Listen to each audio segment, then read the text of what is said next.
and today I'm going to launch class 11th computer science and IP for the session 21-22. yes, तो अब आपका 10th के exams cancel हो चुके हैं, आप लोगों ने अपनी अपनी स्ट्रीम सेलेक्ट कर ली है 11th के लिए और काफ़ी बच्चों ने पढ़ना भी शुरू कर दिया है। ऐसे स्टूडेंट हो जिसने अभी डिसाइड नहीं किया है कि आपको CS या IP लेना चाहिए या नहीं, सो आई वुड से कि please please please don't waste your this optional subject by taking something जो आगे जाके आपको कभी काम नहीं आएगा।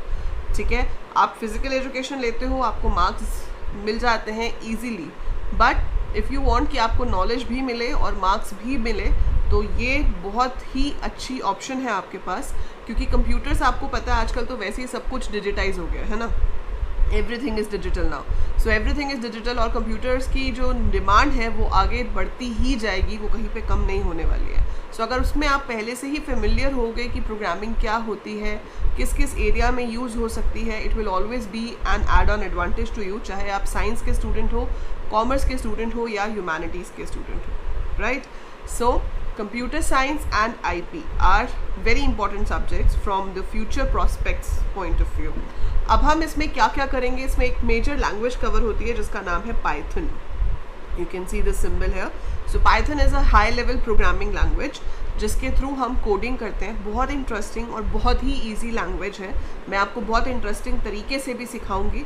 हम थोड़ी गेम्स वगैरह भी बनाएंगे, ऑल्दो पेपर में गेम्स नहीं पूछी जाती, ऑब्वियसली एग्जाम में CBSE वाले थोड़ी आपसे गेम्स पूछेंगे, but we will be creating those, we will be creating it in a fun way, ताकि आपको लॉजिक्स भी समझ आ जाएँ, कमांड्स भी समझ आ जाएँ और मज़ा भी आए कि भैया सिर्फ पढ़ने वाले प्रोग्राम्स ही नहीं बना सकते पाइथन में जो पेपर में आते हैं, बट कि आप कुछ भी ऐसा बना सकते हो जो आप सोच सकते हो, क्योंकि आपको कंप्यूटर से काम कराना है अपनी इंस्ट्रक्शंस देके, तो हम कुछ भी कर सकते हैं, कुछ भी, राइट। सो कैसे करेंगे वो सब आपको पूरे कोर्स में कराया जाएगा। So if you look at the course, so ये 11th में आपका जो है 3 पार्ट्स में डिवाइड किया गया है, computer system and organization, computational thinking and programming, society, law and ethics, right.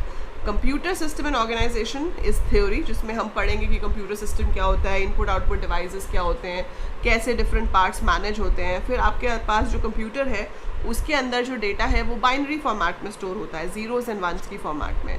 सो वो क्या होता है और दूसरे नंबर सिस्टम्स क्या होते हैं। So this is all theory regarding the computer hardware and the software, right. So ये हो जाएगा आपका 10 मार्क्स का थ्योरी है।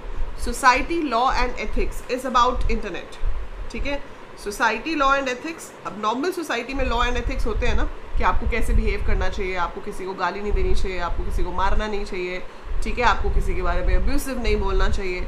सो जैसे एथिक्स हमारी डे टू डे लाइफ में होते हैं, वैसे ही सोशल मीडिया में भी होते हैं। सो अगर आप एक डिजिटल वर्ल्ड में जी रहे हो, आपका हर काम आजकल ऑनलाइन हो रहा है, so you must know about the social law and ethics, so that will be again a chapter over here, and that's all theory that will be coming for 15 marks.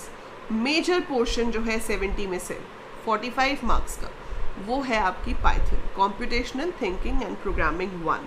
So that is your Python. So ये आप detail syllabus देख रहे हो, computer system and organization, then this is computational thinking and programming, जिसमें हम पढ़ेंगे पूरा का पूरा Python. So this is complete Python, familiarization with the basics of Python programming, introduction to Python, features of Python, executing the simple hello world program and so on, ठीक है। so ये सारी की सारी आपकी Python है और उसके बाद ये आपका society, law and ethics आ जाएगा, clear। so this is about 11th computer science। 11th computer science का ये है, give it thumbs up if you are ready to start your class 11th with a bang, and we are going to crack it। See you soon in the next class. By the time I upload more, keep watching, keep learning.